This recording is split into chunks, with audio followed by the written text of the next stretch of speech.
Paul Jansen, Manager of Turner Hopkins Immigration Specialists, and joining me this evening is Dawn Heedy. Dawn is Manager and owner of Coach to Success. So I am here to talk through the immigration side of things, and Dawn is going to share her expertise and wisdom on the job search and the employment side of the process. So it's a bit of a double header, but I think these two things go hand in hand really well, and hence we decided we would team up for this event. So we've got a fair bit to get through, and in about 45 minutes or so, and then at the end of the event, we will have a Q&A session. If you have a question, please post it into the Q&A or the chat, and we will go through those questions at the end of the event. If you want to raise a question, please do, but please make it as general as you can, because it's very hard for me, for example, to assess your eligibility without really knowing an awful lot about you. So there will be a chance at the end of the event to book in for a one-to-one with myself to discuss visas, or with Dawn to discuss the job search, and that's where we get to know you a lot better. But if you have a general question, please post it. We will do our best to answer as many of those at the end of the event. So we sort of split this into two halves. Chapter 1 is all about the visa stuff. Just a word of not warning, but advice. It's impossible for me to condense the entire immigration process into what will be about 20 minutes. So it's a very high level sort of top-down view of the immigration system.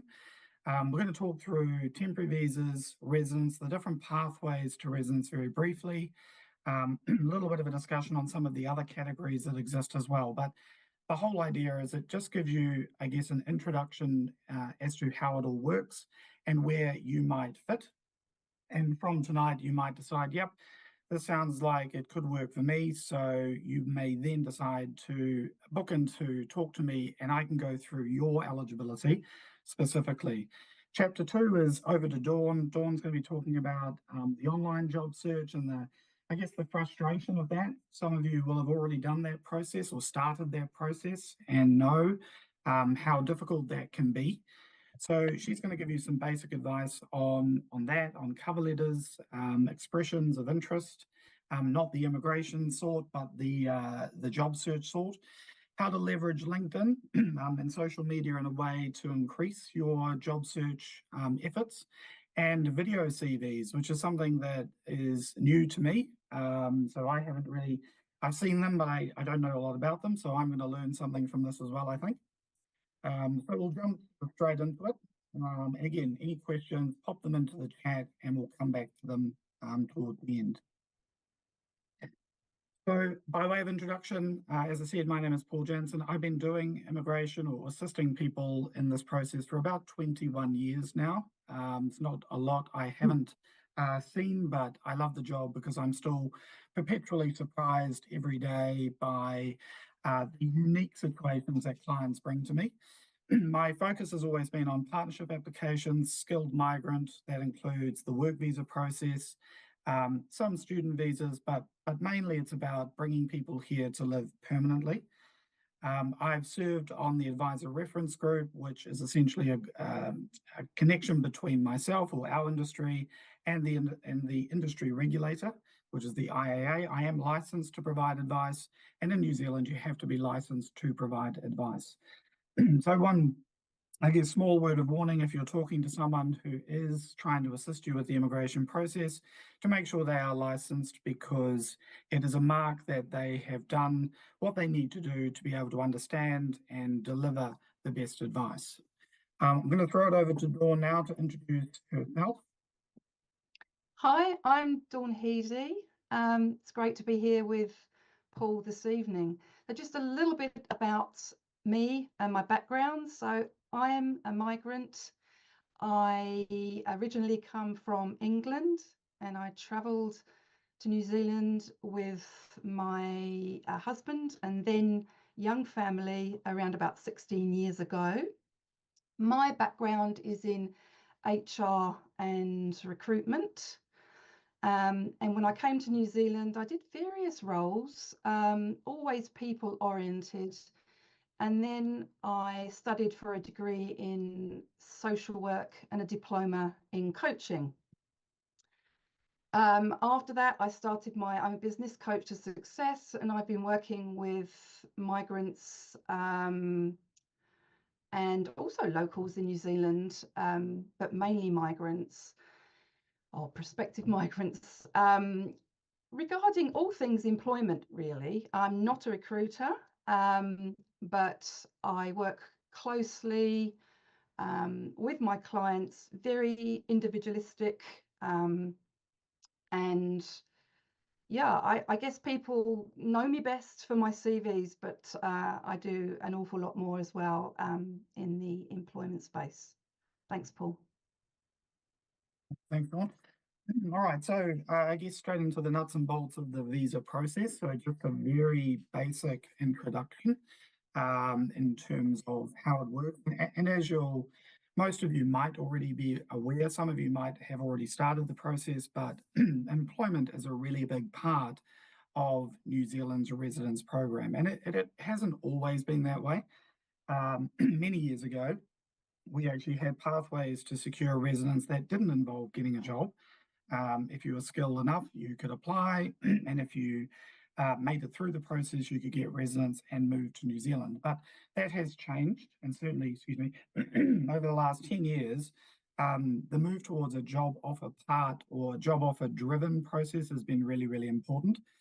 So securing a job, getting the right job, knowing which job to get has all become crucial to making the move here. And whether that's to come on a work visa and work for a while, or to move permanently, having a job offer is a crucial part of it, and usually is one of the first steps that you need to kind of conquer in order to make the visa process work.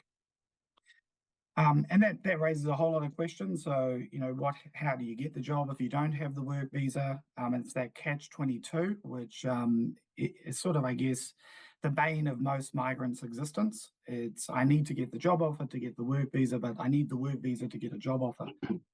And I'll let Dawn talk a little bit more about some of that later on, but that's where some of the temporary visas fall into the equation. So we have a number of them. We have visitor visas, student visas and work visas, and often these are the first step in the process. And for many of my clients, inevitably what they do is they plan and prepare, they assess that they're eligible, and they might actually travel here maybe as a visitor to start with, to seek out a job offer. And then once they have the job offer, they turn that into a work visa, and hopefully that eventually becomes residence. There's nothing unlawful about coming here on a visitor visa to look for work. But how you apply for that visa and what you tell immigration is actually quite important. So I'm not suggesting jump on a plane and come over here and look for a job straight away. There's a lot of planning that goes into that process as well. We then have a variety of resident visas, and for some of you, you may be able to secure a very fast pathway to residence with the right job offer. Some of you may have to work here for a period of 1 or 2 years, maybe even 3. And we'll talk about that in a minute as well. And as I said, the importance of jobs really are crucial to the visa process. If you're a skilled migrant, we obviously have other pathways for partners, some other family members, and those looking to invest. And I'll touch on those very briefly, but really tonight was all about the skilled migrant process, which includes that job offer. And if anyone has ever spoken to me before, or you've ever been to one of my seminars before, one of the biggest things I mention is the fact that preparing and being prepared is a really, really crucial part of this process. I spend a good chunk of time with clients before they get anywhere near a plane or a suitcase, preparing, planning, getting the documentation in order, speaking with someone like Dawn to get themselves as ready as they can be. I call it job search or job ready and visa ready, because at that point, once you've assessed you're eligible, you've ticked all the boxes, you've got the documents you need. Once you have the job, everything else starts to fall into place. But being prepared is really, really crucial. Right, so some of you might have done some homework already in terms of how the visa process works, and we have lots of different pathways that can be very confusing, but I'm going to try and I guess, summarize the two most important ones for residents, which under the skilled pathway, we start with what we call the green list. And you might have heard of that. We've actually had a similar list for many, many years. This has just been given a new name. And it offers essentially a list of jobs that are in high demand. Just, I guess, a word of warning there, it's what the government believes is in high demand. That doesn't actually mean there is a high demand for these jobs. Some of the jobs are, in fact, in high demand: healthcare, education, IT, some engineering roles, but there are plenty of jobs where the demand changes over time and the list doesn't actually keep up. But basically, the list is split in two. So you have those that are in really high demand, tier one, and then we have a second tier where there is a high demand, but maybe not quite as strong. Both of these two tiers, tier one and two, offer a pathway to residence. Tier one is a fast, straight to residence pathway.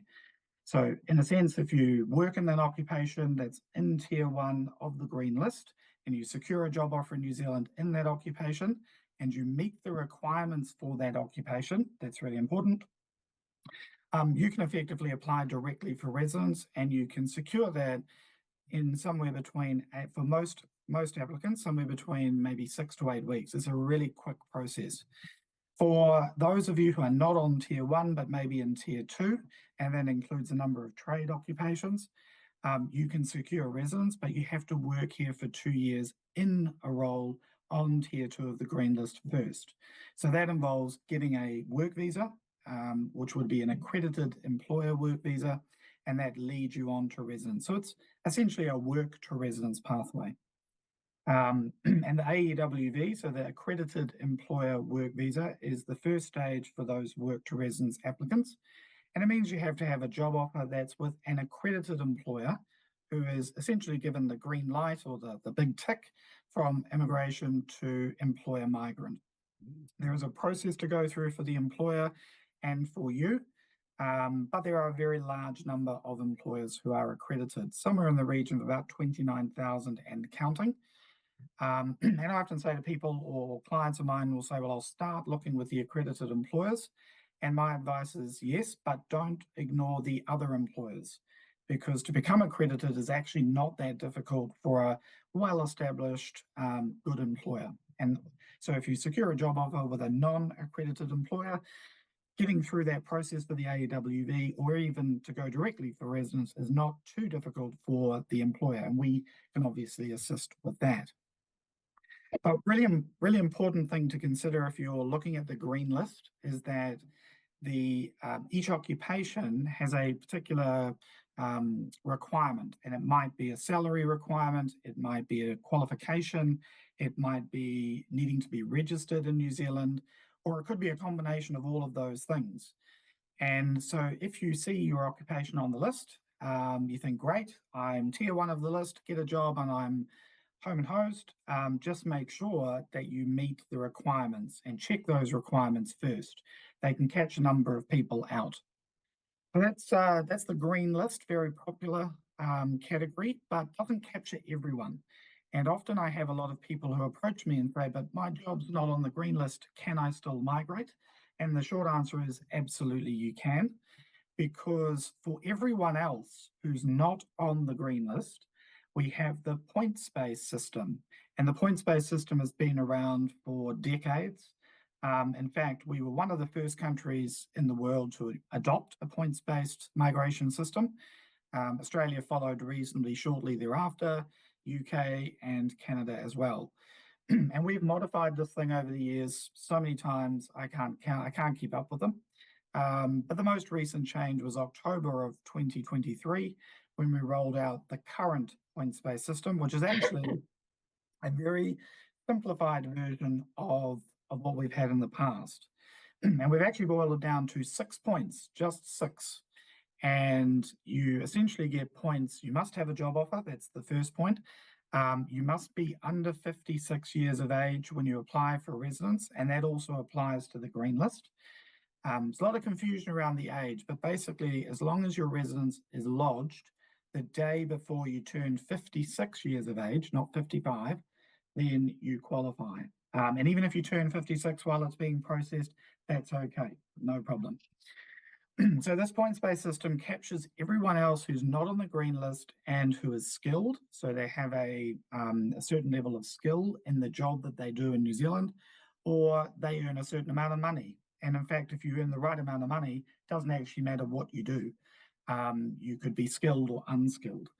It relies on things like having a qualification, but you don't have to necessarily have one. If you don't have a qualification, there are other ways to accumulate the points.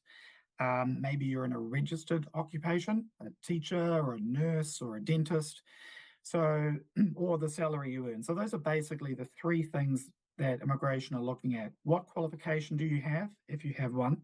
Are you in a registered occupation, or can you earn a certain amount of money? And based on a combination of those things, plus some work experience, perhaps if you need it in New Zealand, you can accumulate 6 points. So just to give you a really quick example at either end of that spectrum, if you have a PhD, and maybe you've got a PhD in art, and you come to New Zealand and you get a job as an accountant, because you've always been an accountant, you just happen to have a PhD in art, with the right job offer, as an accountant with an accredited employer, your PhD actually gives you 6 points, and you can apply straight for residence with that job offer. Now, let's say you're an accountant and you had a bachelor's degree. In that case, if you had maybe a bachelor honours degree, you can apply for residence after working here for 2 years. So basically, it's either a straight to residence or a work to residence process, but it's for everyone who's not on the green list. As long as you're skilled or earning a reasonable amount of money, and so maybe you have a skill to bring, then you can potentially secure residence under this points-based system. Overwhelmingly, most applicants will need to get a job offer first, a work visa as part of the job offer first, and then work their way towards residence. And these applications are not prioritized. So they do take a little bit of time to process, typically between 3 and 6 months, depending on the salary you're earning and so on. But the most important thing, again, jobs form a part of this, but you do not have to be on that green list. So you can be in basically any skilled occupation and still secure residence as well. So just covering a couple of the other options we have. So we have family visa options, which includes parents, partners, and dependent children. And just on the dependent children point, and partners as well. So to include a partner, you do not have to be married. So if you have a partner you've been living with for at least a year, in some cases even slightly less, we can include them in your residence application. Your children, if you want to bring your children, and as long as they're no older than 25, so the day before they turn 25, you can still include them, but they must be dependent on you. So the older the children are towards 25, the more likely you will have to prove their dependence. And then we have investment pathways. Pretty tricky pathway unless you've got $5 million, which if you convert that into any number of currencies is an awful lot. But if you did have that kind of money, you could invest here, and that would give you a pathway to residence as well. And then we have entrepreneur pathways where if you want to buy a business or establish a business in New Zealand, that is a pathway to residence eventually. I often say to people, if you can qualify in any other way apart from the entrepreneur pathway, qualify the other way, because it is an incredibly difficult visa path to follow. But those are kind of the main, I guess, staples of our process. So essentially we have the skilled migrant category for residence, which is split into several different paths. I've given you the two main ones: family options, investment options, and entrepreneur options. I guess again, it's really hard to distill a very large immigration process into 20 minutes, but the first thing that you want to do if you are considering this move is to get some advice in terms of what those options look like for you. So what do you qualify for? But beyond that, what do you have to do to achieve the end goal? So we all know, and for most of you, it'll be getting a job, but do you have to work here for a year or two? Do you have to become registered first? And if you have children coming along and you have to work here for a couple of years first, what does that mean for them? what will their options be, particularly as they're getting a bit older. So it's a very complex process to try and work out what your options are, but we can do that, and we do that very quickly. And the whole idea is to map it out for you, establish exactly what you need to do, how it's all going to fit together, and what those steps will look like. All right, so I'm going to take a break. I'm going to hand over to Dawn now to discuss the job search side of things. Take it away. Thanks, Paul. That was really, really informative. And in the same way as Paul said, 20 minutes to talk about these topics isn't enough. It's the same goes for me, really. And there's so much that I can talk about. So hopefully there'll be other sessions in the future. So work visas can't proceed until there's a job offer that meets Immigration New Zealand's criteria. So most people think that all they need to do is apply for jobs. And many people hang their hope on just that single act. But there's so much more that you can do that will propel you on that journey. And I'm going to talk about a few topics now, and I'm not going into great detail, so hopefully you'll be able to gain some information and insight, and obviously I'll be available for more information should you wish it. You just get in contact with me. So to start with, what actions should you be taking before making online job applications? So the big message here is do your homework. So you need to make sure that the company you are applying to is accredited by Immigration New Zealand to hire migrants under the Accredited Employer Work Visa Scheme. You can check a company's accreditation using on the Immigration New Zealand website. There's an accreditation tool that you can use to check. However, not all jobs posted by accredited employers are open to overseas applicants. More confusion. So what can you do? You must check first before applying for roles to avoid so much wasted time and effort. So how do you do that? First, call the hiring manager or the HR department to ask if the job is open to overseas candidates to apply. That's a very big thing. So if the answer is no, that's it. You've wasted no more time. If you are eligible to apply, you can take that opportunity to briefly introduce yourself and say why you are suitable for that role. Any chance you get to promote yourself, you should do so enthusiastically. So in essence, focus on quality applications over quantity when you're applying. Tailor your application to roles that are open to overseas candidates rather than just blindly applying for jobs. The amount of times I hear people saying, but I've applied for 200 jobs and getting nowhere. If you do the same thing over and over, you're going to get the same response. So check. First of all, check and make sure that the job that you want to apply for is open for you to apply for. Okay, so moving on now to cover letters. Why tailoring your cover letter every time is vital. Now, cover letters are as important as your CV, but that is often overlooked by people.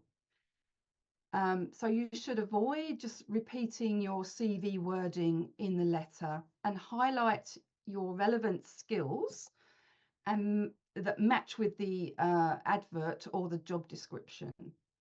These skills are known as keywords. An applicant tracking software scans for them on platforms like Seek and others. So for those who don't know, applicant tracking software, or ATS, helps companies manage job applications by searching for particular information on an applicant's CV or cover letter.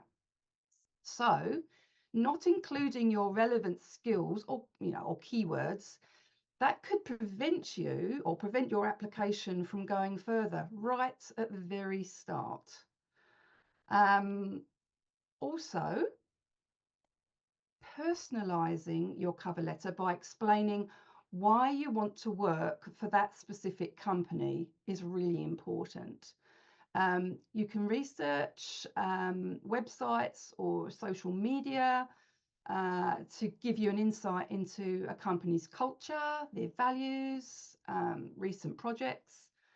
So in summary, employers like to see a tailored letter which includes enthusiasm and demonstrates your fit for the company. Avoid at all costs sending out what looks like a mass-produced generic letter. Okay, so we will now move on to expression of interest cover letters. Some people call them speculative cover letters. So what are these and what purpose do they serve? So an expression of interest cover letter is a proactive letter that you send to a company to indicate your interest in a potential job opportunities, but these are not advertised. So these letters highlight your skills, your experience and enthusiasm for wanting to work with the company, aiming to open conversation about possible future roles. These types of cover letters can access what is known as the hidden job market. You may have heard that expression before. So particularly for those aiming for jobs on the green list or paying twice the median wage, where jobs are not required to be advertised, sending out expression of interest letters is a great idea. So it expands your reach to potential employers.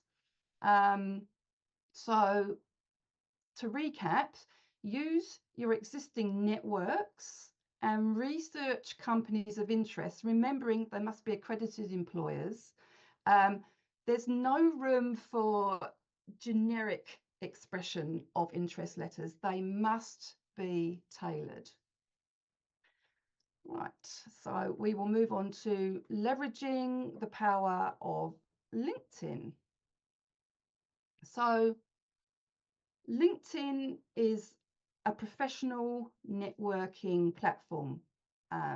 It showcases your digital CV and your work experience, and also allows you to connect with New Zealand hiring managers, industry leaders and recruiters.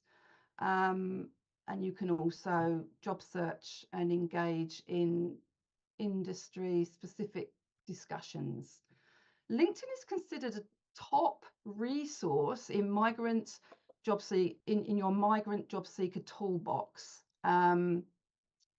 So you should keep your profile up to date with relevant information. Interact with your connections and potential connections. Share updates and articles.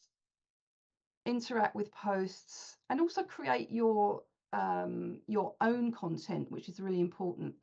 So active engagement on LinkedIn portrays professionalism and positions you as skilled in your field of work.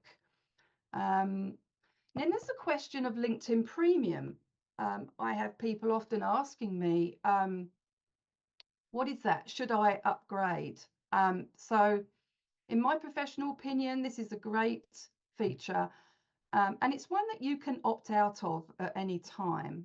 So the features that you can benefit from, premium offers, advanced filters for finding specific professionals or job opportunities, provides an email messaging function so you can connect with individuals outside of your network, includes profile insights to see who has viewed your profile, and grants access to learning resources and skill development.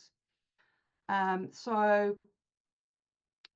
summary, maintaining an optimized LinkedIn profile and engaging regularly in it can greatly enhance your visibility, job opportunities, and your networking potential. Okay, so my last topic for this evening is, what is a video CV and why should you consider having one? So a video CV is a short recorded video where a job seeker presents their skills, experience, qualifications directly to potential employers. A video CV can make you stand out by showcasing your personality, communication skills, your enthusiasm. So it offers a vibrant complement to your traditional CV. It helps create a memorable impression, and can really highlight your fit for a company more effectively than just your CV can. So in this short recording, the topics that should be covered are generally sort of a brief introduction, a professional summary outlining key skills, experience, and some accomplishments, your career goals, your unique qualities, what sets you apart from others, and a closing statement with a brief summary about your strengths and openness to opportunities. Remember, it should be brief. So you can actually upload your video CV to the featured section on your LinkedIn profile, or you can add it to the profile summary. So that just about covers everything in our 20 minutes allotted time, and I now hand over to Paul. Thank you, Dawn. That's great. Thank you. And yeah, I guess one of the key messages I took away from that, and something I talk to my clients about as well, is standing out. You know, being, I guess, there's already a challenge there, and that you don't have a visa perhaps, or you're facing that visa barrier. And so you have to do absolutely everything you can to be head and shoulders above everybody else. And things like, you know, a tailored approach, having the right cover letter, talking to that employer for that role, not being generic, and the video CV are all fantastic ways that you really can stand out. And I speak to a lot of employers on a regular basis who sort of often comment that the reason they've hired that migrant is because the effort they put into that applying for that role. You know, they didn't just send the generic cover letter, the generic CV that they've seen, the employer's seen all day, every day. They saw something a bit different, and it was because that particular individual wasn't not necessarily desperate, but was so ambitious and so keen to get the role. They did the right thing and they stood out.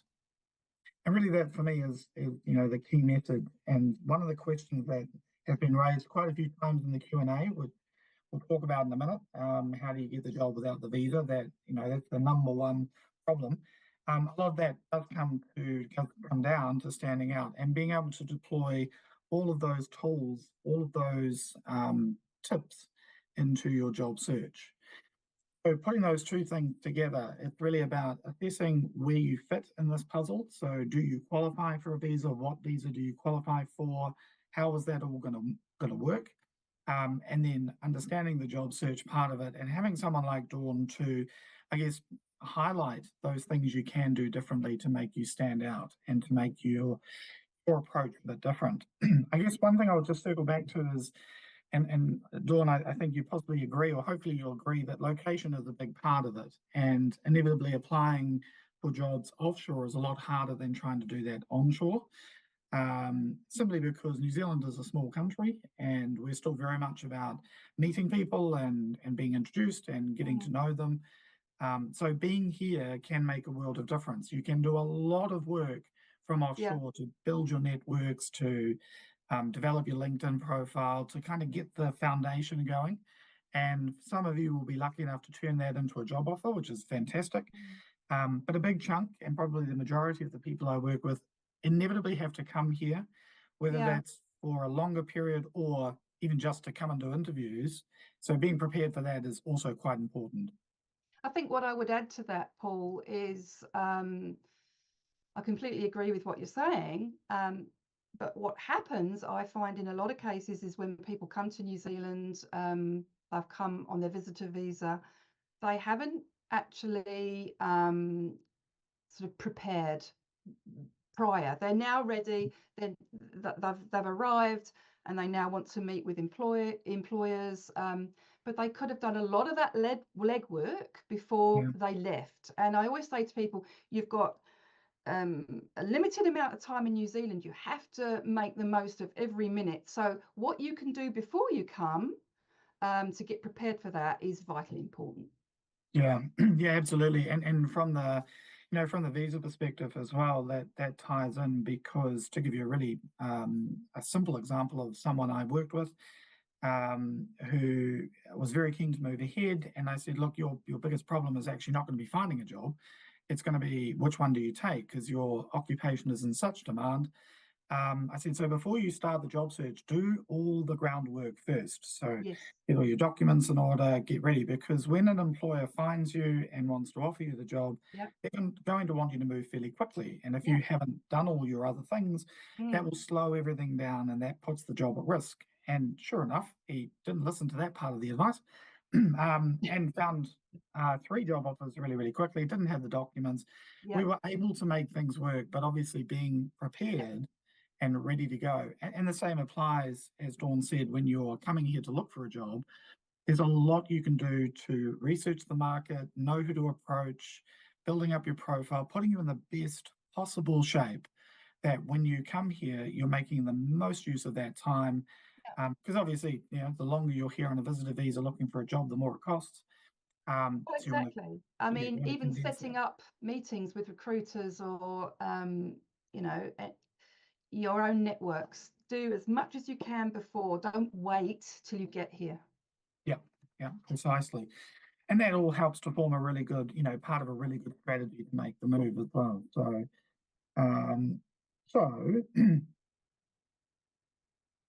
it kind of almost brings us to the Q&A section. So just look, if you have a question, pop it into the Q&A now, and then we'll get to it. And from here, as we mentioned at the start, what we will do is at the end of this event, I'll email everybody. And if you are interested in booking in, you can approach myself or Dawn directly. And you can book in a session with us to discuss your eligibility, the job search, go into a little bit more detail. But we'll jump into a few questions, and there are quite a few coming through, which is great. I'll read them out, Dawn. If it's for you, I'll throw it through, and if it's for me, I'll tackle it. Here's an interesting one. Are we going to share access to this video at the end of the event? Yes, I am recording it, so we may make, depending on what we think of it once we've reviewed it, we may make it available to people online. So stay tuned. But someone has asked that inevitable question of the job, visa, job.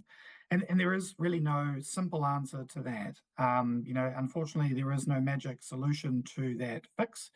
But apart from what we've been talking about, which is being prepared, understanding what you qualify for visa-wise, what kind of job you need to target, and then going about setting up a really good approach to the job search and putting yourself in the best possible place to make the best use of the time. And I've always said to people, it's quality over quantity. It's not Yes. necessarily applying for every job. It's about spending more time applying for each job and tailoring things, as Dawn said. Yeah. Understanding what you're applying for and the company you're applying to, speaking to your audience, doing all those sorts of things. But if we could wave a magic wand and make the work visa problem go away, I would be delighted, as I'm sure all you would as well. But unfortunately, there is no quick solution. So it's just hard work and persistence, really. Dawn, do you want to add to that? No, I concur with everything that you've said. I mean, people often say just don't understand. They think they can get the visa first, but it's all about the job. It is all about the job. It's Yep. all about the job. So don't underestimate what you need to do, what research you need to do, all the groundwork you need to do to and understand, what different activities and strategies that you can employ to sort of increase your chances, as I said right at the outset of my presentation. Yep, perfect. Perfect. All right. Here's a visa one. How do I apply for a visitor visa and get granted one? Well, there is a pretty standard process to apply for, but something to bear in mind.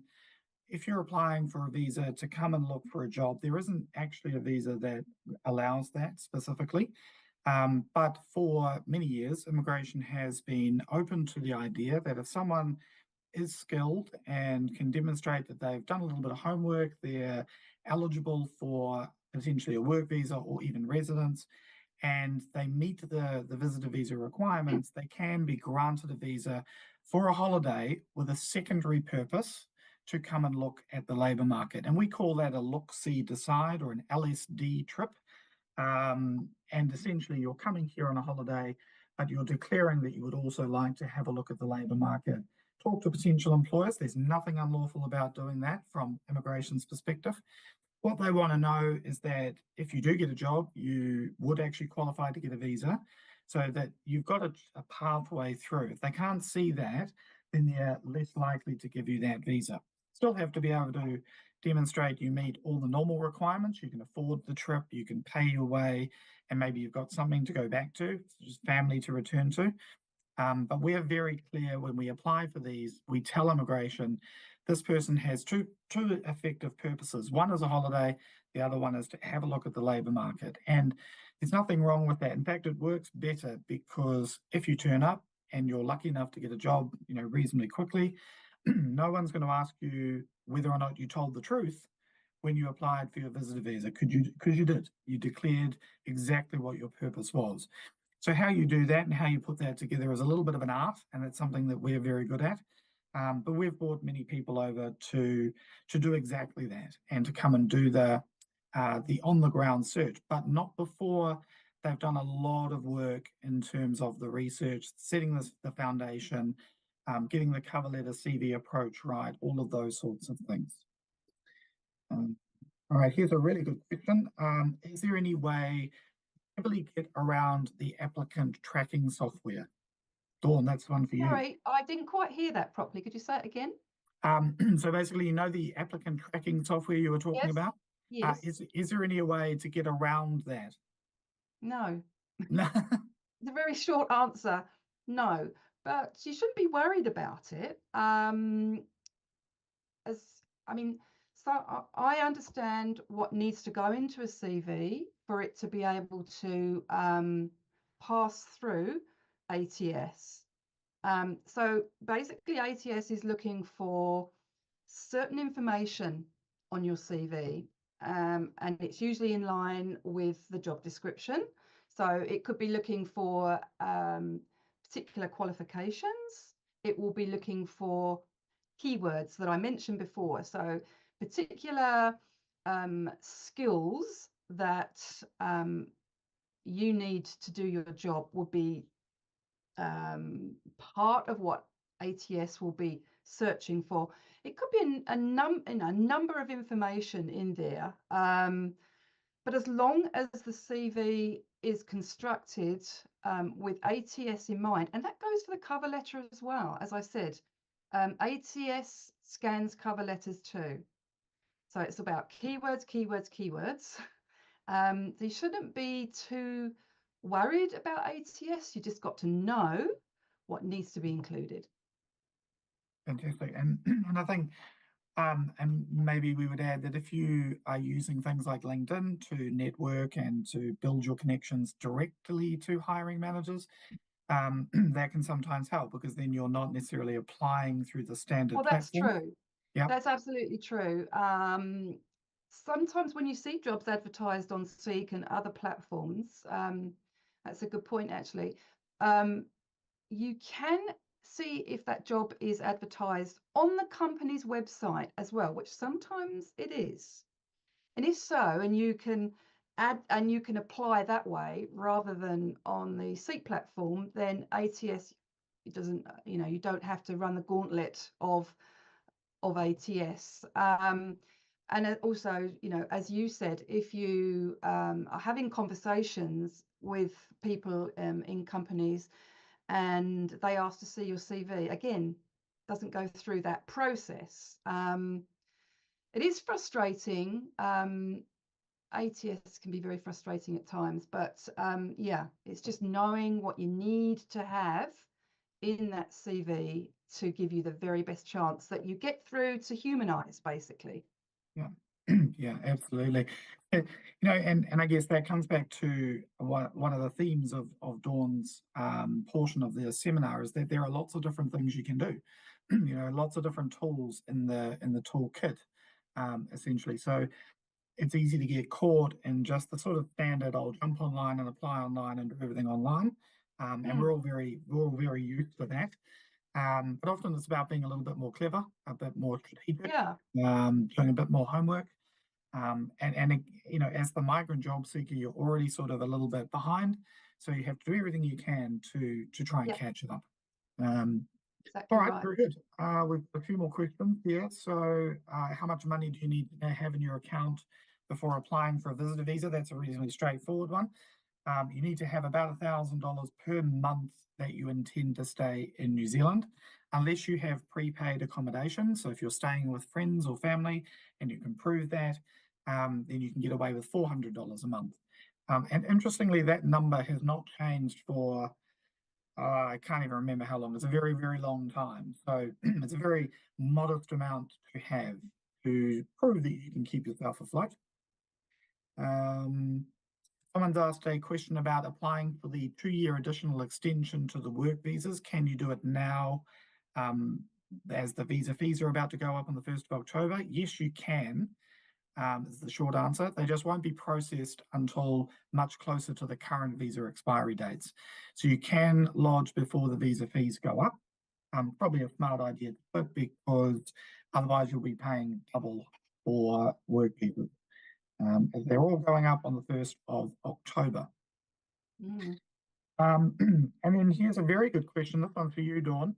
Will it be frowned upon if I connect directly with hiring managers of potential employers on LinkedIn? Not at all. No, that is what the platform is for. Yeah. So, and I think, I was covering that a little bit too. If you can connect with professionals of interest to you, then that's great. Because like I said, anything that you can do that raises your profile, you've got to do. So no, it wouldn't be frowned upon at all. Obviously there's ways that you go around that. You don't just go in and say, have you got a job? It's like any relationship, you have to nurture it, and obviously be interested in them and the business, and ask sort of appropriate questions and build on that relationship. Yeah, no, that's a great idea. Yeah, I think that's a really good point as well, because it's quite tempting to just dive in there and say, look, I've seen your job, can I apply, sort of thing. But that might not be the best first approach. Maybe just You know, I'd love to know a little bit more about what you do. I'm thinking about making the move. Mm. I'm in the same industry. I'm trying to learn. And I would say most employers in New Zealand would be quite happy to have that kind of conversation. Yes. Yeah, And then definitely. from there, you know, once they get a sense of you having those skills, you can slowly build towards the inevitable big question. A little bit like, I guess, like dating. You I know, knew you were going to say that. didn't I had to go there. But you know, you take it slow and steady, and eventually you'll be on your second, third date before you know it. And it is just all about relationship building. And New Zealand's very much like that. You know, Yeah. it's a small country which has its drawbacks in some respects, but also a lot of positives in that you can quickly build connections. And most employers, I'd say, are quite happy to give you 5 minutes of their time. They love to talk about their business. You know, most small Mm. businesses love to talk about their business. So you can kind of use that to your advantage. Yeah. And Um, if you're in New Zealand as well, I mean, there's nothing wrong in asking for a coffee, an informal chat, whether someone will agree to that. But you know, if you don't ask, you don't get. yeah, yeah, exactly. And don't be disheartened when you're No, doing this process, you know, that you get brush it knocked off back. and move on. Yeah, Yeah, because you will. And I always say to people, it's almost like the perfect sort of lottery because you'll get 99 no's and one yes, but you only need one yes. You only know, one. that's all you need. So Yeah, exactly right. in 20 odd years of seeing people go through this, I've had and that number one question comes up: work visa, job, etc. But people do get through that process, and the proof in that pudding, I guess, is the number of people who get work visas here every year, and then go on to get residence as well. It does actually work. Yes. It's just you've got to be very persistent. You've got to have a thick Yep. skin, and Yep. you've got to Thick keep skin. trying. Yes. And I often say, try and refine. You know, try something, learn from it if it doesn't work, Exactly. revise, Yeah. go back, Yeah. keep going, keep going. That's the Um, advice that I give to people is if try some way and if you think, oh, that really didn't work, okay, moving on, try something else. Yeah. Brilliant, brilliant. All right. And there was one more question. So, and this person said, "What is the whole process if I already have a job offer?" Well, if you already have a job offer, get in touch with me really quickly. Yay. That's the simple answer to that question. Yeah. But from here, what we're going to do, we're going to wrap it up. And as I said, I'm going to email everybody shortly with links to Dawn and I. You would have already received emails from me anyway with reminders, so you'll have our addresses in there. But I'll send you a quick link or an email just so you can come back to us and book in if you want to talk about your visa eligibility or talk to Dawn about how this whole job search puzzle works, or talk to both of us to try and make the whole process or wrap it all up for you in one nice, easy package. We hope this has been of use. We hope that you've got something from it, even if it's just one thing to take away for your job search. And we look forward to hopefully speaking with you, some of you at least, in the very near future. Thank you very much. Wonderful. Thank you. Thank you, everyone.